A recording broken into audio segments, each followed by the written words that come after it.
E aí, pessoal, beleza? Dando continuidade aqui aos nossos estudos do PCI Concursos para a disciplina de Direitos Humanos, quero iniciar uma nova temática com vocês. A temática é Fundamentos dos Direitos Humanos. Vamos preencher os fundamentos dos direitos humanos com uma quantidade incrível de informações. Aqui nós vamos ver, por exemplo, um dos temas que costumam mais aparecer em concursos públicos, que é o tema das dimensões de direitos humanos. Então a gente vai colocar aqui dentro dos fundamentos dos direitos humanos. A gente vai se desenrolar um pouquinho, vai desenvolver um pouquinho essa ideia em mais de um bloquinho de aulas. Ok, pessoal? Então, bora lá para a lousa, pessoal. Fundamentos dos direitos humanos. É a nossa quarta temática. Fundamentos dos direitos humanos. Aí você vai colocar a seguinte informação, pessoal. Estudar os fundamentos é a primeira informação. Estudar os fundamentos. Estudar os fundamentos é compreender seus princípios e regras embasadores. Vou até pegar a caneta vermelha para grifar duas palavrinhas aqui. Porque esse ponto, os direitos humanos se comunicam com o direito constitucional, tá? Fundamentos dos direitos humanos. Estudar os fundamentos é compreender seus princípios e regras embasadores. Bom, vamos lá para algumas informações, pessoal. Informações introdutórias, só para a gente entender, antes da gente desenvolver mesmo, só para você entender o que eu estou querendo desenvolver aqui com vocês. Olha só. Bom, eu venho falando que o conceito de direitos humanos não é um conceito estritamente jurídico, né? Falo para vocês que é um conceito que engloba a análise da sociologia, da filosofia, da política, da química, da biologia, da matemática, da física, etc, etc. Tudo bem? A gente tende a dar um conceito juridicizado dos direitos humanos na condição de professores de direito, obviamente. Quando a gente entra em fundamentos dos direitos humanos, contudo, aí a gente já cai nos direitos humanos no ambiente jurídico mesmo, tá bom, pessoal? Então, a gente tem que deixar de lado uma análise conglobada dos direitos humanos como uma matéria que não pertence a nenhum ramo da ciência propriamente dito, mas aqui eu quero trabalhar direitos humanos como sentido jurídico. Então essa é a primeira informação. Nós vamos trabalhar a partir de agora os fundamentos pela ótica jurídica. Muito embora, insisto, eu reconheça que o conceito de direitos humanos não é um conceito apenas jurídico. Aqui, contudo, a gente está fazendo esse recorte metodológico jurídico. Tá bom, pessoal? Então a primeira informação. A segunda informação que eu dou para vocês é a seguinte, ó. E olha como a gente vai revisitando coisas que a gente já falou nas nossas aulas. Eu falei para vocês assim, ó. Houve um tempo em que os direitos humanos pegavam emprestados. Na verdade, que os direitos humanos eles não eram uma disciplina autônoma. Os direitos humanos eram um mero apêndice, um mero anexo do direito constitucional e do direito internacional. Então o professor era professor de direito constitucional e ele lecionava quando dava, e do jeito que dava, direitos humanos. E o professor de direito internacional fazia a mesma coisa. Hoje os direitos humanos são uma disciplina própria, tem o seu próprio conjunto de regras embasadoras. Isso não significa, pessoal, que os direitos humanos não possam retirar subsídios, fundamentos de outros ramos do direito, tá? Então, veja, os direitos humanos são independentes? São independentes. Os direitos humanos são um mero aspecto, um mero anexo do direito constitucional? Não. Os direitos humanos são um mero anexo do direito internacional? Também não. Agora, muito embora os direitos humanos sejam independentes, é possível que a gente busque fundamentos dos direitos humanos em outros ramos do direito. E esses fundamentos dos direitos humanos vêm, notadamente, do direito constitucional. Tá bom, pessoal? Então é a segunda informação preliminar. Antes mesmo da gente estudar os fundamentos propriamente ditos, nós estamos vendo informações preliminares. A primeira informação, que o recorte que a gente está dando aqui é um recorte jurídico, muito embora o conceito de direitos humanos não seja jurídico. A segunda informação que eu estou dando é que, muito embora os direitos humanos sejam uma disciplina efetiva autônoma, tenha seu próprio conjunto de regras e princípios, os direitos humanos aqui pegam emprestado conceitos do direito constitucional. Ok, pessoal? Bom, e tem a terceira informação que está grifada na lousa, né? Falei que os direitos humanos estudam os fundamentos, que estudar os fundamentos é compreender os seus princípios e regras embasadores. Rafael, como assim? Princípios e regras embasadores. Isso aqui remonta a uma distinção terminológica entre duas espécies normativas, para a lousa. Pessoal, olha só. Quando nós falamos em normas, nós falamos em normas regra, normas regra e normas princípio. Quando eu falo em normas regras, pessoal, eu falo em mandamento de definição.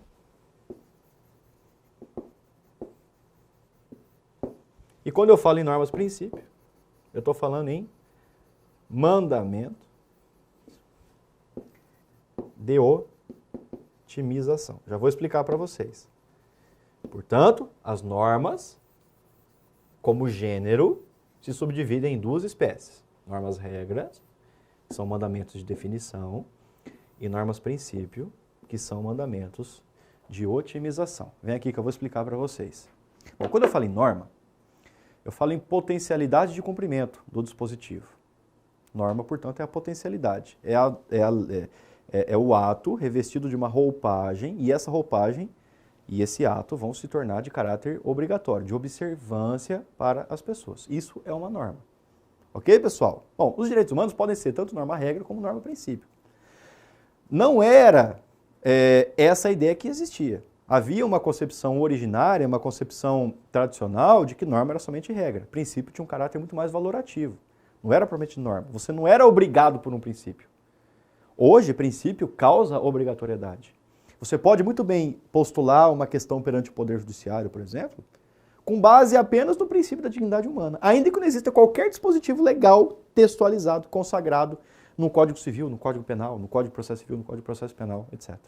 Entendeu? Então, veja, eu vou defender o direito à dignidade humana, uma questão que não está positivada em ordenamento, em diploma nenhum, mas que, se ofender a dignidade humana, me dá o direito de socorrer ao Poder Judiciário. O juiz pode dar o seu direito com base na dignidade humana. Por quê? Porque a dignidade humana tem potencialidade normativa. Tudo bem? Hoje, portanto, princípio tem potencialidade normativa, tem caráter obrigatório, força vinculante, força normativa. É aquilo que o Conrad Hess, a gente estuda isso em direito constitucional, dá uma lida lá, desculpem, dá uma assistida lá nas aulas de direito constitucional. O Conrad Hess fala em força normativa da Constituição, e nós podemos muito bem falar em força normativa dos direitos humanos também, ressalvadas algumas questões relativas às densidades normativas que a gente já trabalhou. E eu não quero aprofundar isso aqui, por ser um pouco mais uma temática que não é objeto exatamente do nosso plano de estudos. O que eu preciso que você saiba é que os fundamentos envolvem regras e princípios. E regras é mandamento de definição. Então, regra ou é ou não é. A regra vai ter uma pormenorização, uma descrição que, uma vez que você pratica o fato consagrado naquele diploma, bom, ou você incide ou você não incide na regra. Regra é tudo ou nada. É diferente do princípio, porque o princípio é amoldável, é maleável. Em determinado caso ele pode incidir com maior consistência, em determinado caso ele pode incidir com menor consistência. Exatamente por isso que a gente fala em mandamento de otimização. Regra ou é ou não é. Princípio pode ser. Exatamente por isso que regra é mandamento de definição e princípio é mandamento de otimização. Então, os fundamentos dos direitos humanos envolvem regras e princípios. Vou repetir, os fundamentos dos direitos humanos envolvem regras e princípios. Ah, Rafael, você pode me dar aí alguns autores que costumam trabalhar muito bem com isso? Bom, vamos colocar na lousa alguns autores, pessoal? Só para que você tenha, de repente, aí um suporte melhor de estudo, se você quiser aprofundar na ideia. Bom, sugiro o Alex, o Robert Alex. Também o Ronald Dworkin. São os grandes papas, digamos assim, da temática, né? Robert Alex, o Ronald Dworkin. E no Brasil tem um autor que eu particularmente gosto muito, que é o professor Humberto Ávila. Robert Alex, Ronald Dworkin e Humberto Ávila.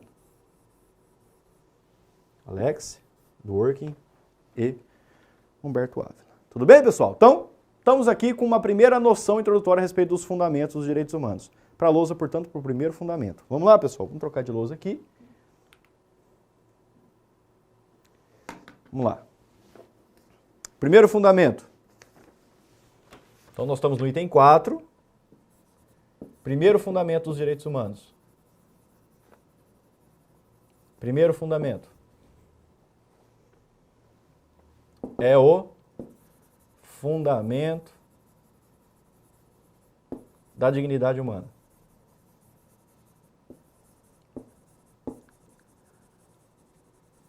Fundamento da dignidade humana. Vai colocar assim, ó. Trata-se do valor base de interpretação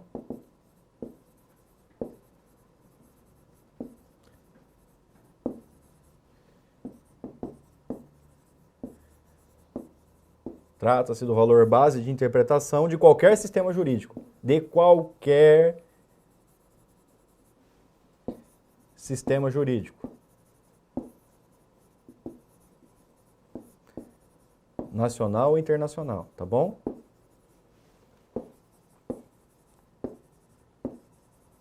Trata-se do valor base de interpretação de qualquer sistema jurídico. Nacional ou internacional.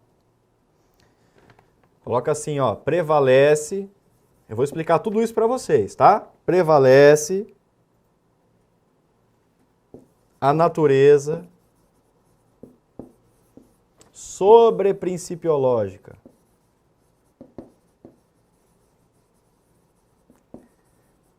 Qual que é a natureza da dignidade humana hoje? O primeiro fundamento dos direitos humanos. Natureza de que se trata de um sobreprincípio. Vamos colocar por fim, previsão, tá? Encontra previsão no sistema de proteção. Eu já vou falar onde é que está previsto. Sistema de proteção. Previsão no sistema de proteção. Vem aqui, pessoal. Vamos começar do final. Onde é que está prevista a dignidade humana? Você pode colocar aí o preâmbulo e o artigo 1º da Declaração Universal de Direitos Humanos, dentre outros dispositivos, tá? A dignidade humana está no preâmbulo e no artigo 1º da Declaração Universal dos Direitos Humanos. Olha o que diz o preâmbulo. Estamos vendo o primeiro fundamento, o fundamento da dignidade humana, tá? O preâmbulo diz o seguinte, ó: considerando que os povos das Nações Unidas reafirmaram na Carta sua fé nos direitos humanos fundamentais, na dignidade e no valor da pessoa humana, portanto, está no preâmbulo da Declaração Universal. São os considerandos da Declaração Universal. O artigo 1º. Todas as pessoas nascem livres e iguais, em dignidade e direitos. São dotados de razão e consciência e devem agir em relação umas às outras com espírito de fraternidade. Rafael, a dignidade humana está só prevista no sistema internacional? Não, pessoal. Também está previsto no sistema nacional. Artigo 1º, inciso 3º da Constituição como um dos fundamentos da República Federativa do Brasil. Os 4 primeiros artigos da Constituição contêm os fundamentos da República Federativa do Brasil, as pilastras embasadoras da nossa República Federativa, e dentro dessas pilastras está a ideia de dignidade humana. Ok, pessoal? Então, essa é a previsão. Bom, por que eu estou falando de dignidade humana? Trata-se de valor base de interpretação de qualquer sistema jurídico, nacional e internacional. Pessoal, a dignidade humana é o grande objeto de proteção dos direitos humanos. Sejam os direitos humanos em sentido estrito, sejam os deveres humanos. Então, dignidade humana é o denominador comum. Você busca, através da estruturação de um sistema de proteção de direitos humanos, através de documentos e tribunais, e cortes, e órgãos de assessoramento, órgãos de consulta, órgãos de fiscalização, você busca o asseguramento da dignidade humana. Aí a pergunta que você deve fazer para mim é a seguinte, ó, Rafael, você está falando que a ideia dos fundamentos é o conjunto de regras e princípios. Bom, se a dignidade humana é o grande objetivo, é o grande denominador comum do estudo dos direitos humanos, então a gente tem que falar o seguinte, a dignidade humana ou é ou não é, ou seja, a dignidade humana é uma regra. Está certa essa posição? Olha, pessoal, eu não nego que existe uma parcela considerável da doutrina que defende a natureza regrativa da dignidade humana. No seguinte sentido, ou você respeita a dignidade humana, ou você não respeita. Não existe mais ou menos quando está em jogo a dignidade humana. Eu recomendo que na hora da prova você não siga esse posicionamento. Eu recomendo que você siga a natureza, o posicionamento da natureza sobreprincipiológica da dignidade humana. Rafael, como assim? Natureza sobreprincipiológica. O que é um sobreprincípio? Seria aquilo que está acima dos demais princípios, mas que ainda assim é relativizável. Rafael, portanto, você está me falando que a dignidade humana, hoje, conforme o posicionamento prevalente, você está me recomendando que eu siga esse posicionamento, você está falando que a dignidade humana é relativizável? Sim, mas com cuidado. Sim, mas com cuidado. É isso que você tem que responder. Por que sim, mas com cuidado? Olha só, pessoal. Violar a dignidade humana hoje considerando a normativa protetiva que nós temos, é muito fácil. Agora, existem casos em que violar a dignidade humana é uma consequência natural de uma previsão normativa, de uma consagração do sistema de proteção dos direitos humanos. Rafael, pode ser mais específico? Pode ser menos doutrinário? Posso ser sim. Você quer ver? Ó, vamos supor que você cometeu um crime, você praticou um crime, tá? Matou alguém, um ilícito penal, e por conta disso vai ter que pagar, por essa prática delituosa. Você vai ser afastado do convívio social, vai ser colocado numa prisão, né? Então você vai ter, dentro aí do processo, né? Direito ao devido processo legal, presunção de inocência, não produção de provas ilícitas, duplo grau de jurisdição, publicidade dos atos processuais, ser tratado com dignidade durante o processo, durante o cumprimento da pena, etc. Agora, o simples fato de você ser enclausurado, pessoal, você vai ter que pagar pelo crime que você cometeu. O simples fato de você ser enclausurado, você ser colocado numa prisão, já é uma violação da dignidade humana. Já é. Quer violação de dignidade humana maior do que ter a sua liberdade de locomoção restringida, seu direito de ir e vir restringido? Acontece que é uma consequência de um fato que você mesmo praticou. Então, violações da dignidade humana são, infelizmente, decorrências do exercício de outros direitos. Quer que eu dou um outro exemplo para vocês? Ó, o direito à vida. O direito à vida envolve um duplo aspecto, que é o direito de nascer e viver, e o direito de viver com dignidade. Bom, o direito à vida envolve o direito de nascer e viver, o direito de não ser privado arbitrariamente da vida, e o direito de viver com dignidade. Agora, se a gente analisar o ordenamento brasileiro, o ordenamento constitucional, a gente pode relativizar o direito à vida, a gente admite a pena de morte, por exemplo, em caso de guerra declarada pelo presidente da República. Bom, você ser privado do direito à vida não é uma violação à dignidade humana? É uma violação. Mas é uma decorrência do exercício de um outro direito, que envolve questões de soberania nacional, que envolve questões de segurança territorial, de segurança jurídica, etc. Portanto, pessoal, prevalece a natureza sobre a principiológica da dignidade humana. Por que é sobre a principiológica? A dignidade humana está aqui, ó, acima dos demais direitos, dos demais princípios. Os demais direitos estão aqui. Portanto, para você relativizar a dignidade humana, não basta um mero princípio. É preciso um conjunto de outros fatores que, agregados, sejam capazes de relativizar a dignidade humana no caso concreto. Presta atenção, eu fiz até com a mão, ó. Se você tem só um princípiozinho aqui e você tem o sobre o princípio da dignidade humana, prevalece a dignidade humana. Agora você soma princípio, mais princípio, mais princípio, mais princípio, forma uma coisa maior e essa coisa maior pode relativizar a dignidade humana.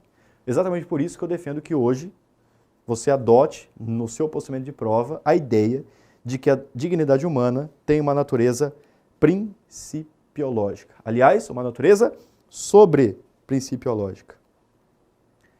Dignidade humana é um princípio tão abrangente, base inclusive para a norma hermenêutica constitucional, que até um sujeito indigno é humano. Rafael, como assim? Bom, pega o Hitler, por exemplo, um genocida, uma pessoa que promoveu as maiores atrocidades, as maiores barbáries da história recente. O Hitler, ele era um ser humano? Era. Mesmo sendo um genocida, mesmo sendo uma pessoa indigna, digamos assim, ele era um ser humano. E mesmo a dignidade dele devia ser protegida. Coisa maluca, né? Por quê? Porque você não pode simplesmente desconsiderar a dignidade humana a troco de qualquer coisa. Por quê? Por conta dessa dignidade sobre-principiológica. Na lousa, pessoal, o professor Fábio Comparato costuma trazer fundamentos associados à dignidade humana. Então a gente ainda está no primeiro fundamento, tá? Fundamento da dignidade humana, já falei, trata-se de valor base de interpretação de qualquer sistema, prevalece a natureza sobre-principiológica, e tem previsão do sistema de proteção. Eu dei, inclusive, o exemplo da Declaração Universal e da Constituição Federal. O professor Fábio Comparato traz os fundamentos associados. Quais são os fundamentos associados da dignidade humana? Professor Fábio Comparato. Um grande doutrinador no âmbito dos direitos humanos. Fundamentos associados. Ele fala que são essencialmente 4 fundamentos associados. Autoconsciência,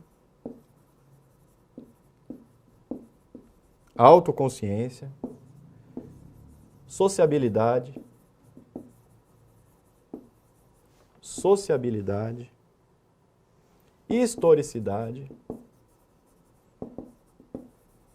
historicidade e unicidade existencial. Autoconsciência, sociabilidade, historicidade e unicidade existencial. Rafael, o que é autoconsciência? Vem aqui comigo. Segundo o professor Fábio Comparato, autoconsciência. O homem é o único ser que tem consciência da própria existência. Conceitue aí, autoconsciência. O homem tem consciência da própria existência. E por ter consciência, deve primar pela sua existência de maneira digna. Primeiro fundamento associado, autoconsciência. O homem tem consciência da própria existência. Segundo fundamento associado, sociabilidade. Coloque aí no seu material. A sociabilidade é o fato de que o homem é um ser social. O homem não vive sozinho. Ele não consegue viver isolado do mundo. Ele precisa dessa teia intersubjetiva de pessoas, relações cotidianas, etc. De pessoas. Precisa de pessoas para desenvolver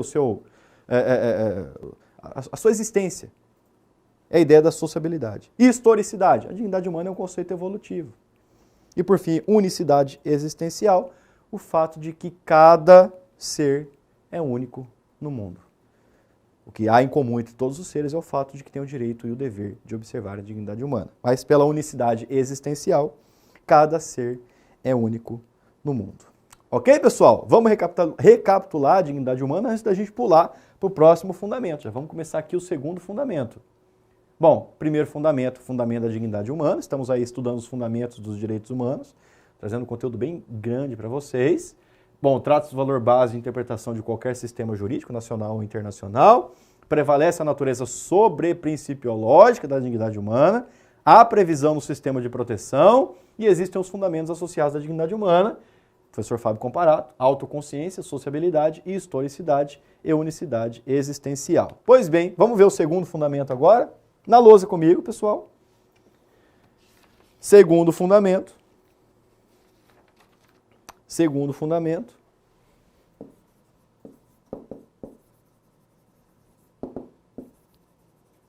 Fundamento da democracia. Segundo fundamento é o fundamento da democracia. Vai colocar o seguinte, ó. Fora de um Estado democrático,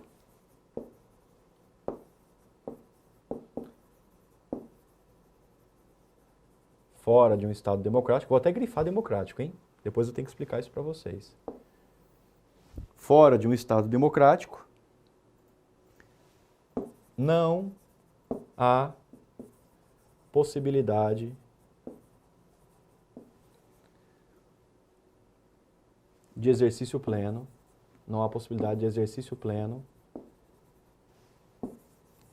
fora de um Estado democrático, não há possibilidade de exercício pleno de direitos. A primeira nuance aqui, nós estamos vendo o fundamento da democracia, o segundo fundamento dos direitos humanos.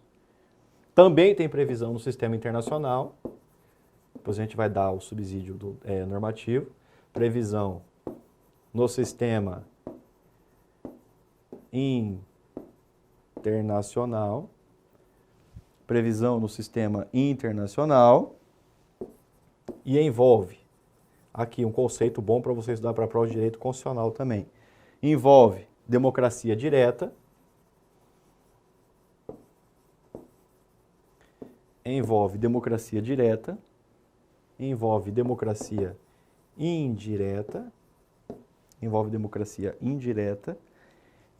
democracia semi-direta ou participativa. Vamos lá, eu quero falar primeiro, antes da gente terminar esse bloco, um pouco aqui sobre essa noção aqui, ó. Coloquei na lousa, ó. Fora de um Estado democrático, não há possibilidade de exercício pleno de direitos. Só, pessoal, deixa eu explicar para vocês. Ainda que para uma pessoa que não tenha uma formação tipicamente jurídica, a expressão Estado Democrático de Direito não signifique lá grande coisa, não tenha qualquer distinção, é fundamental que você entenda que existe uma distinção, uma diferença muito grande entre um Estado de direito e um Estado democrático de direito. Quer ver? Eu sempre falo isso nas minhas aulas, nas minhas palestras. Eu não enjoo de falar, porque toda vez os alunos eles ficam assustados quando eu falo isso. O Estado nazista, pessoal, foi um Estado de direito. Vou repetir, o Estado nazista foi um Estado de direito. Sabe por quê? Porque o Estado de direito, pessoal, é um Estado legalista. É um Estado que prima pela legalidade. E o grande problema da legalidade é que o papel aceita tudo. Então, fundamentado num contexto de aparente legalidade, o Estado nazista praticou as maiores atrocidades, porque havia um diploma autorizando que se colocasse judeus dentro de trens, levasse eles para campos de concentração e eles fossem exterminados em câmaras de gás. Está dentro do papel. Inclusive no Tribunal de Nuremberg, no julgamento dos crimes de guerra nazista, os julgados falavam o seguinte, olha, não fui eu que matei, foi o Estado que mandou eu matar, porque o Estado estava obrigando, eu tinha que cumprir uma ordem do Estado. Então veja que isso é o Estado de Direito. O Estado de Direito é um Estado legalista. É diferente do Estado democrático de direito. A democracia representa, portanto, o reatrelamento à legalidade de valores como justiça, moral, ética. Quando a gente fala em um Estado democrático de direito, que é totalmente diferente, portanto, do Estado de direito, a gente fala em Estado democrático, tem que fazer a seguinte pergunta. A lei está aí, e a lei nunca deixa de existir. A lei é o fator em comum, tanto no Estado de direito como no Estado democrático de direito. É um fator em comum, a lei não deixa de existir. Mas a pergunta que você faz no Estado democrático de direito, uma pergunta que não existe no mero Estado de direito, é a seguinte. Essa lei existe? Existe. Mas será que ela é justa? Será que ela é razoável? Será que ela é proporcional? Será que ela prima pela dignidade humana? Portanto, pessoal, Estado democrático de direito é um Estado que prima pela justiça. Não basta a legalidade, não basta a segurança jurídica. É preciso que essa lei seja moralmente aceitável. Tudo bem, pessoal? Veja, portanto, que a democracia tem uma característica de fundamento dos direitos humanos, na medida em que só há espaço para o florescimento dos direitos humanos onde existe democracia. O examinador não costuma perguntar isso, ainda bem, mas na minha modesta opinião, só pode se falar em direitos humanos onde existem regimes democráticos. A democracia funciona como uma espécie de adubo, de oxigênio para que os direitos humanos possam florescer. Então, regimes ditatoriais, regimes de aparente democracia, não respeitam os direitos humanos e pronto, acabou. Mas essa é uma posição do professor. Felizmente, por reconhecer que existe uma divergência doutrinária, o examinador não tem perguntado isso na prova. Ok, pessoal? Vamos terminar por aqui. Falta ainda a gente terminar esse segundo fundamento, que é o fundamento da democracia, e ver os demais fundamentos que a gente vai fazendo nos próximos blocos. Valeu, pessoal. Valeu. Obrigado pela atenção.